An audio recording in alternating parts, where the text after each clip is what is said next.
tudo bom? Estamos aqui hoje com Juliana Costa, jornalista formada pela UFAL e mestre em comunicação pela UFPE. Apaixonada por webjornalismo e por listas, ela vai falar um pouco sobre como as redes sociais estão mudando os meios de comunicação. Olá, Juliana, muito obrigada pela presença. Oi, Renê, eu que agradeço o convite. Muito obrigada. Bom, para começar, muitas pessoas acreditam que redes sociais é aquele senso comum, mas na verdade sabemos que não é bem assim. Você poderia explicar o que são redes sociais? É o seguinte, geralmente quando você está num grupo de amigos, num grupo de pessoas, e existe essa abordagem, você tem alguma rede social? Na verdade, as pessoas estão se referindo a sites e aplicativos de redes sociais, né? Então, assim, rede social, na verdade, ela acontece até antes. Ela existe primeiro no ambiente offline. Um professor na sala de aula com os estudantes forma uma rede social.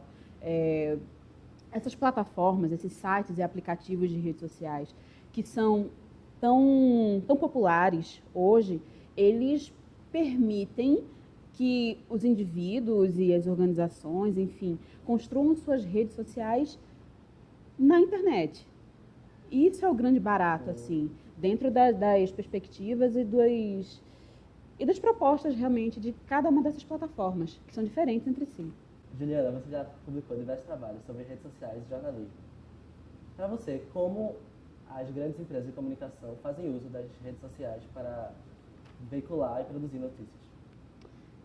Então, num primeiro momento, o que a gente percebe é o seguinte: quando se fala de veículo jornalístico, e isso é uma coisa que ficou muito intensa de alguns anos para cá, existe a intenção, na verdade, existe um esforço real de garantir a presença dessas empresas de comunicação, desses veículos jornalísticos na rede. Então, você vai ver páginas, você vai ver perfis que estão inseridos nessas plataformas, né? Nesses sites e aplicativos de redes sociais. Agora, a forma como eles se apropriam daquele ambiente para produzir a notícia jornalística, aí varia de cada um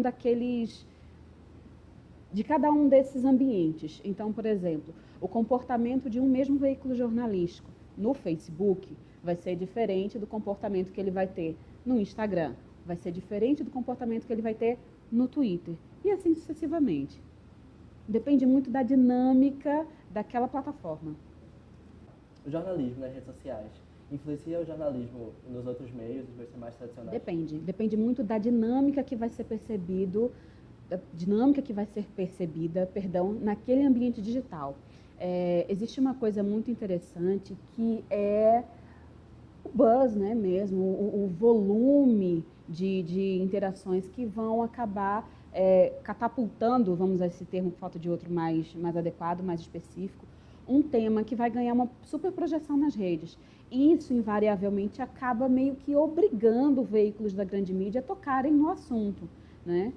Quantas vezes a gente não já viu, por exemplo, alguma matéria que está disponível em algum site, que foi para algum jornal, ou até mesmo para algum telejornal, que fala o assunto tal esteve nos TTs do Twitter, tal tema alcançou não sei quantos mil compartilhamentos. Acaba sendo um tipo de agendamento, vamos dizer assim,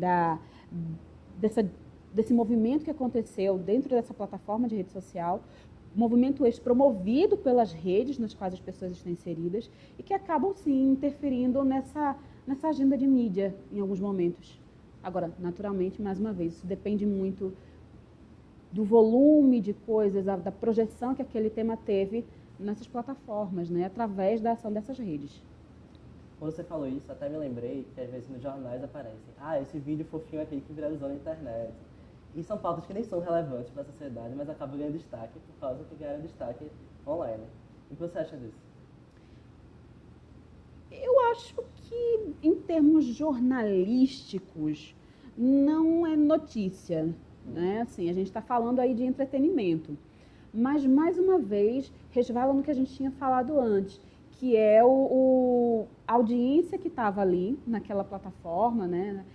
Essa audiência de redes sociais deu uma aceitação tal àquilo ali, que naturalmente catapultou o vídeo, enfim. O fenômeno da viralização nas redes sociais é muito disso, sabe? Os atores que estão ali inseridos na rede, que demonstraram ter gostado, através de reações, inclusive, que vão variar de plataforma para plataforma. O Facebook hoje tem uma gama de reações, né, que você pode manifestar. O Twitter tem o like, né, que você pode curtir, enfim. Isso tudo acaba manifestando, sim, acaba gerando essa demonstração realmente de alcance desses temas, ou desses vídeos, ou desses recortes de entretenimento mesmo. Então você diria que o uso das redes sociais mudou a forma como as pessoas se informam hoje em dia? Eu diria que as redes sociais estão inseridas num contexto atual em que a nossa sociedade está mudando, né? Vem mudando muito. Tem teóricos, Manuel Castells fala isso, assim, a internet já mudou e vai continuar mudando irremediavelmente a nossa cultura. Então, a gente está hoje, inevitavelmente, a gente está numa sociedade em rede. Então, por sociedade em rede, a gente pensa na internet, a gente pensa em como nós estamos interconectados. As redes sociais, elas ficam num contexto em que a forma de se informar frequentemente adotada pelas pessoas, por uma parcela considerável de pessoas que consomem informação através da internet, está muito baseada na questão da proximidade. Por exemplo, suponhamos que nós estejamos conectados em alguma dessas plataformas de rede social digital, né, de redes sociais na internet. E eu posto no meu perfil, enfim, na minha página pessoal, uma informação que eventualmente é do teu interesse. Suponha que você gosta de corrida, você tem a pretensão de praticar a corrida, e eu coloco, haverá uma determinada corrida no Recife, tal dia, tal horário, assim, assim, assim.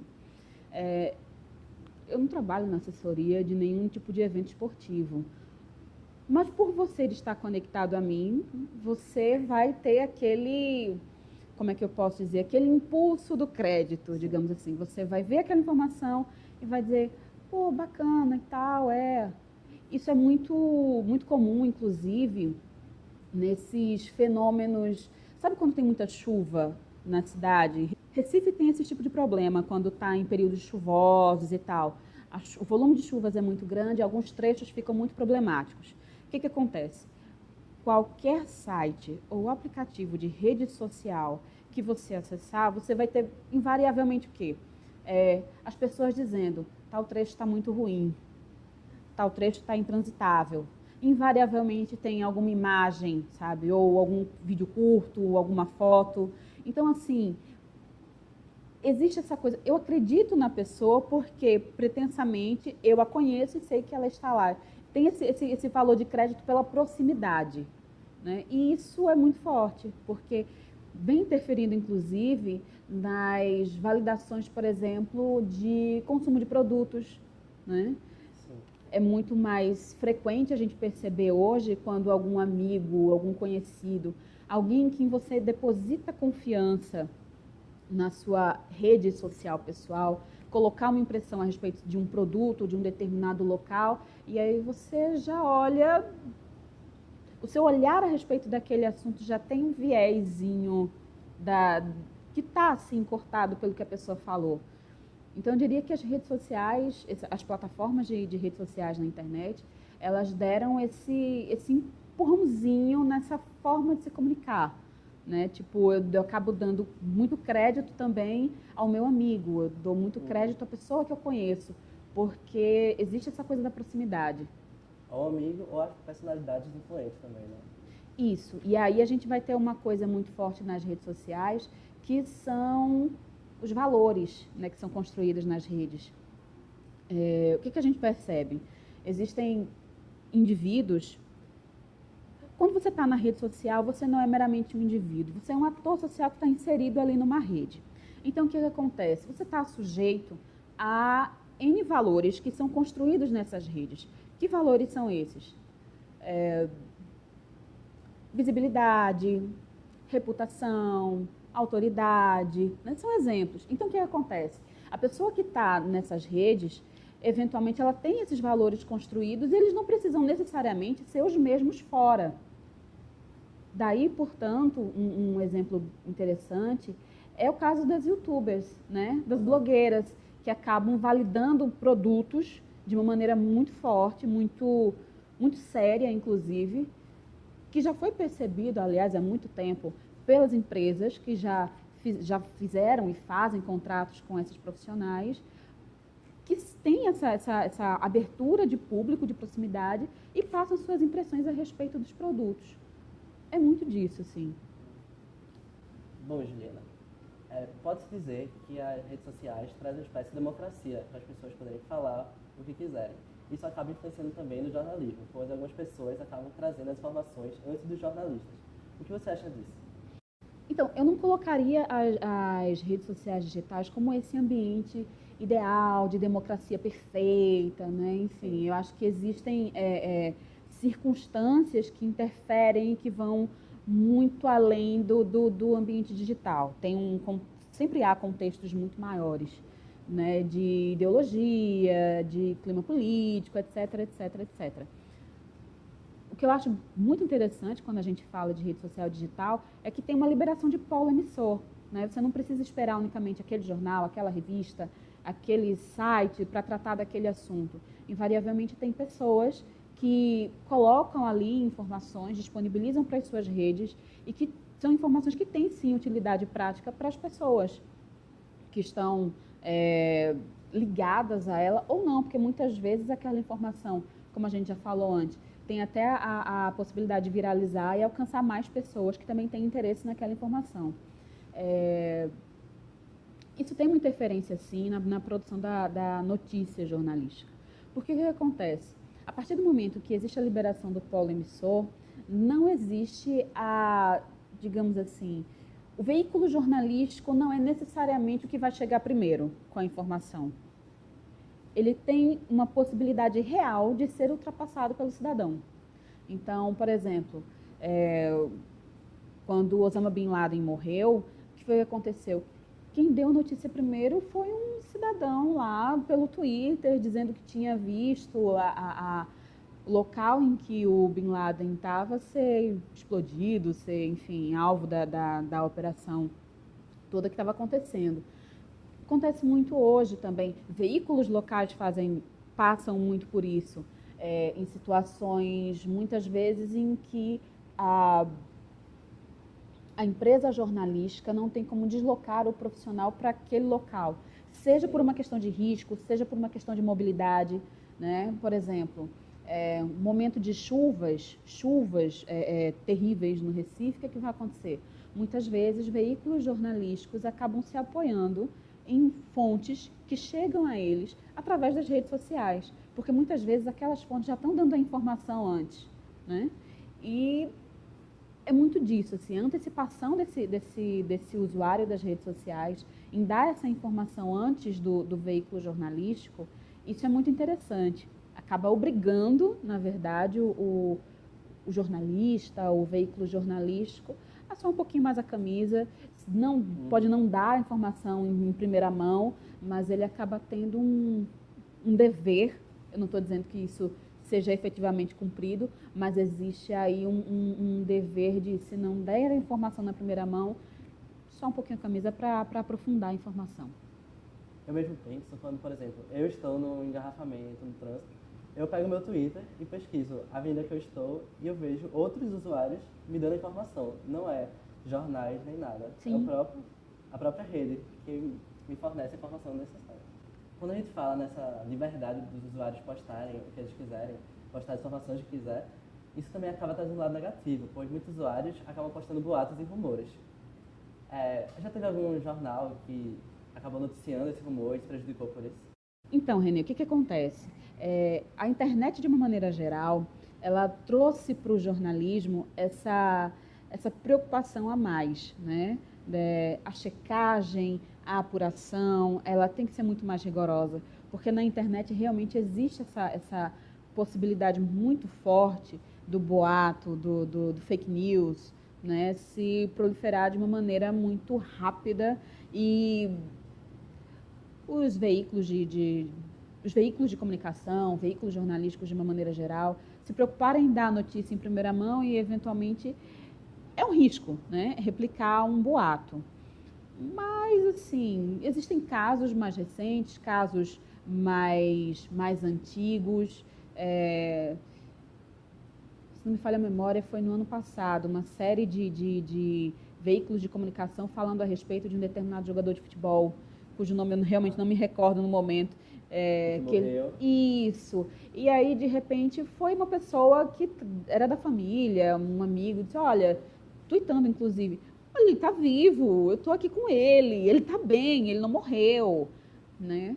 Recentemente, a gente também teve uma outra situação de boato que surgiu nas redes, acabou sendo replicado por um programa televisivo, depois a pessoa teve que ir lá e se retratar, né? Enfim, as plataformas de redes sociais digitais, os usuários dessas plataformas também não perdoaram e, naturalmente, tiram muita onda, né? Usam e abusam dos memes, das brincadeiras e tal. Não perdoa mesmo. E você acredita que a internet está influenciando na apuração dos fatos, porque é uma parte muito importante do jornalismo? Sim. E com tanta informação, tem muita coisa para se apurar. Você acredita que sim? Olha só, a internet trouxe essa urgência essa pressa, né, de entregar a notícia em primeira mão. E aí o que acontece? Historicamente, o que foi percebido? E aí não sou eu que estou falando, tem teóricos e teóricos que fazem essa revisão histórica de uma maneira muito, muito precisa. A pressa foi, como é que eu posso dizer, sufocando o apuro, cuidado com a apuração, no primeiro momento, com a explosão da internet, digamos assim. E aí, o que houve? Esse processo de reconhecimento mesmo. Olha, tem muita notícia que está errada, que está mal apurada, está mal feita. Existe aí, sim, uma responsabilidade dentro do jornalismo de fazer uma apuração adequada, não se preocupar unicamente em passar a notícia para o público em primeira mão ou o mais rápido possível. Também tem que ter essa preocupação com a apuração. As redes, a internet, de uma maneira geral, e as redes sociais na internet, falando de uma forma mais específica, são convertidas num excelente instrumento de pesquisa. Elas podem fazer parte da apuração e são muito bem-vindas, inclusive, mas elas não podem ser únicas, digamos. Até porque se eu confiar numa única fonte de apuração, se eu confiar numa única fonte de informação, digamos assim, e aí eu estou falando de plataformas de rede social, né? Enfim, se eu não tiver esse cuidado com a apuração, deixa de ser uma fonte de pesquisa muito interessante e passa a ser só uma fonte de mais fake news, assim. Sim. Tem uma responsabilidade forte aí. Existe algum portal, assim, que você considera exemplo em apuração ou não? Olha só, o que é apuração? É você conferir se a notícia, você conferir o que é a notícia, o que é verdade, o que não é, o que se aplica, o que não se aplica. Então, assim, quem faz isso é o profissional. Eu realmente acho que todo profissional é passível de erro, principalmente se a gente considerar o cotidiano das redações, né? Geralmente o jornalista ele tem X pautas no plural para cobrir num único dia, né? O deadline, que é o prazo, não perdoa, ele é um ritmo de produção realmente muito, muito complicado, muito acelerado e eventualmente ele pode sim resvalar em algum erro. Então, eu acho que é muito mais uma questão do profissional mesmo, assim, sabe? Existem veículos muito bons e existem veículos que não têm aquela... Digamos assim, a gente não deposita tanta credibilidade. Mas aí eu diria que é muito mais o compromisso profissional realmente do veículo em fazer aquela apuração. Existem casos e casos. a rede pode ser um palco para vários tipos de boatos. Sim. E esses boatos muitas vezes influenciam o mundo real. Existem casos onde esses boatos, ou até notícias verdadeiras, que rolaram online, que surgiram online, se criaram online, acabaram influenciando o mundo real. Então, Renê, o que acontece? O que é veiculado na internet, de uma maneira geral, ela tem sim uma possibilidade muito forte de interferir no nosso cotidiano, né? Quando a gente vai ler a respeito da sociedade em rede, Manuel Castells, aquela coisa toda, ele fala inclusive de um termozinho, ele usa um termo chamado cultura da virtualidade real. Acontece no online, interfere no offline. Então, um exemplo claro, e aí usando o mote dos boatos que você colocou, todo mundo consegue lembrar de algum caso, de alguma morte de famoso que foi colocado lá na rede e teve uma repercussão danada, causou uma comoção, e aí até horas depois o personagem em questão, o famoso em questão, estava lá desesperado. Gente, eu estou vivo, é até pior que o caso do jogador que a gente falou. Um exemplo que foi muito, muito falado, até pelo tom cômico que a coisa toda ganhou depois, foi o do Amin Kader, né, que é uma personalidade da mídia e tal, e aí foi jogado lá nas plataformas de redes sociais que ele tinha morrido. Aquilo ganhou uma repercussão horrorosa e interferiu na vida dele, porque de repente tinha pessoas do meio artístico, pessoas da família desesperadas, né, tentando localizar corpo, tentando localizar, enfim, o pessoal da empresa em que ele trabalhava na época, enfim. Um exemplo mais claro, o perfil do Jornal do Comércio, que trata especificamente de trânsito, né? Se ele vai... Isso. O que acontece? Se ele colocar, por exemplo, previsão de protesto, não, né? Porque parece que a pessoa vai lá e coloca na agenda do outro que vai rolar um protesto. Mas, assim, sempre que existe alguma perspectiva de que alguma via vai ser interditada ou que não tem a possibilidade de permitir o tráfego, né? Vai lá e tuita. Tal via não está passando e tal. As pessoas informadas por aquilo ali não vão por aquela via, não vão evitar o tráfego por aquela rua, por aqueles trechos. Outra coisa que acontece virtualmente que interfere na nossa vida prática, né? na nossa vida real, offline. Confirmação, compra de passagem aérea, por exemplo, né? Você faz online, isso resvala no seu mundo prático, assim. Enfim, tem uma série de coisas que você pode fazer e que interferem na vida real, digamos assim, no ambiente offline. A questão dos boatos, quando eles surgem nas redes, vão resvalar diretamente na questão da repercussão mesmo. É um grande número de pessoas, um grande número de usuários que tem aquela informação e muitas vezes é muito complicado, não só para o profissional que está no jornal, no veículo jornalístico, quanto até muitas vezes pelo indivíduo ou pela empresa que é o tema daquele boato, desmentir. E aí a gente vê pessoas que estão vivas tendo que atestar publicamente que estão vivas, empresas tendo que explicar que não tem nada a ver com uma determinada marca ou com um determinado produto. É muito por aí. Pesquisando, vimos um tema bem recorrente nas suas pesquisas, que é o Twitter. O que tem de tão especial no Twitter que diferencia ele das outras plataformas que fez você escolher ele para ser o seu objeto de estudo? Então, o que acontece? O Twitter ele surge em 2006, é um período ali muito próximo do surgimento de outras plataformas também, de redes sociais na internet. Só que o que acontece? Ele teve um período de boom, né, de estouro, de grande aceitação. Depois ele teve uma queda.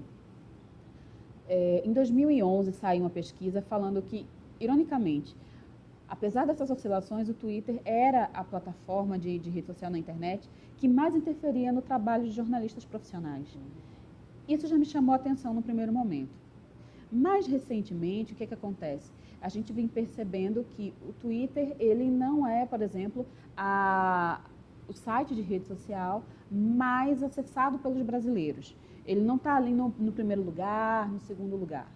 Mas o que acontece? E isso está, sim, já registrado pela Pesquisa Brasileira de Mídia, já em 2015, já apontava que ele está ali entre as 10 plataformas de redes sociais mais acessadas, mais utilizadas, mas se destaca por uma única coisa. É um ambiente em que formadores de opinião e líderes de uma maneira geral têm uma relevância muito grande. Então, quando eles colocam suas opiniões, quando eles colocam as suas impressões, existe uma coisa de influência que é especialmente forte no Twitter. Ou seja, ele tem esse caráter de rede social. O Twitter ele não tem a característica do Facebook, por exemplo, das amizades, dessa vivência que é muito mais próxima do coleguismo que a gente tem offline, sim, digamos assim, mas ele tem uma coisa de autoridade muito forte, de influência muito forte, né? Não à toa, a repercussão que determinados assuntos têm no Twitter acabam resvalando nas notícias de outras mídias, né? Quantas vezes a gente já não viu, por exemplo, matéria sobre a repercussão que um determinado tweet feito por uma determinada pessoa teve? A repercussão que aquilo ali teve. Sim. Até os prints do Twitter sempre estão rolando em todo lugar, no Facebook, sim, nas notícias. Sim, sim, com certeza. Bom, só para terminar agora, uma pergunta mais pessoal.